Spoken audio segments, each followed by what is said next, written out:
השבוע זה שוב מתהפך. אני בעד. תודה רבה לך, טל שמאי. לסיום, שקט מסכיתים, והיום אנחנו מפריעים פעם נוספת. צריך להודות למשה פבריקנט שמארח בפודקאסט שלו שלל אורחים משלל תחומים, מהם הוא לומד מהכל.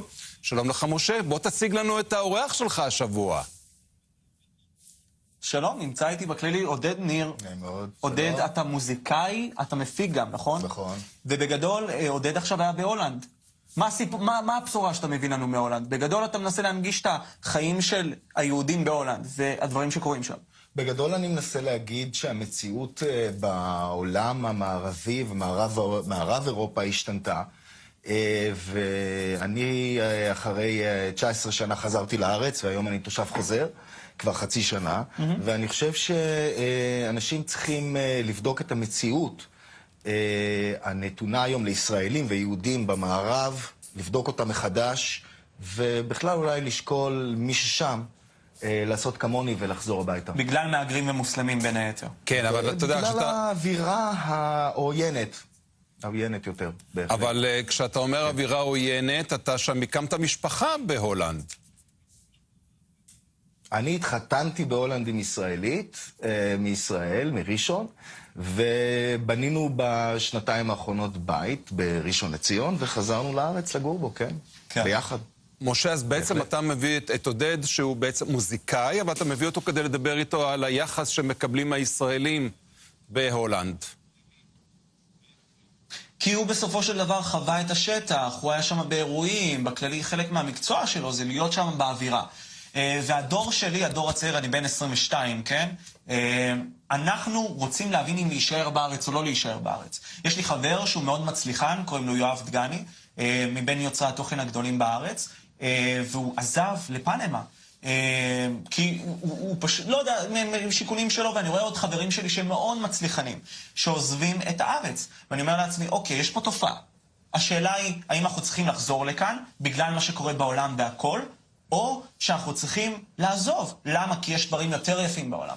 אז זה מה שהדור שלי רוצה להבין. זה הכל.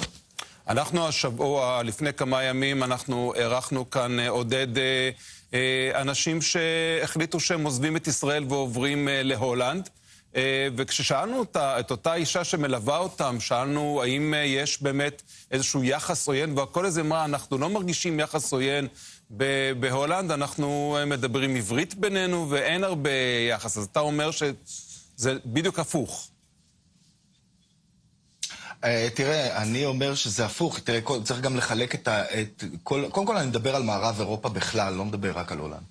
אבל אני חושב שגם צריך לחלק את זה בין ערים גדולות לבין כפרים קטנים, ולהגיד שאין כלום. אני חושב שזה קצת לא להסתכל למציאות בעיניים. במיוחד אחד כמוני שגם חווה את הפרעות של אוהדי מכבי במשחק מול אייקס בנובמבר 24. אז אני ראיתי את העיר הופכת ומתהפכת. אני גם דובר את השפה, דובר כמה שפות, יכול להבין מה אומרים עליי מאחורי הגב, מול הפנים ובכלל, וגם קורא את הדברים שנאמרים על ידי הדורות הצעירים שעולים, המקומיים, לאו דווקא צאצאים מהגרים או אסלאם, ולהבין מה הלך הרוח. אני מסתכל מבחינה גיאופוליטית הרבה מאוד צעדים קדימה. כן. לאן היבשת הולכת, לאן המערב הולך, גם לאור מה שקורה ביום-יום. אני חושב שאם כל אחד מאיתנו ייכנס קצת לרילים, וייכנס קצת ליוטיוב ולכל מיני דברים בטיק טוק, אינסטגרם ופייסבוק, יכול לראות מה האווירה כלפי ישראלים ביום בעולם.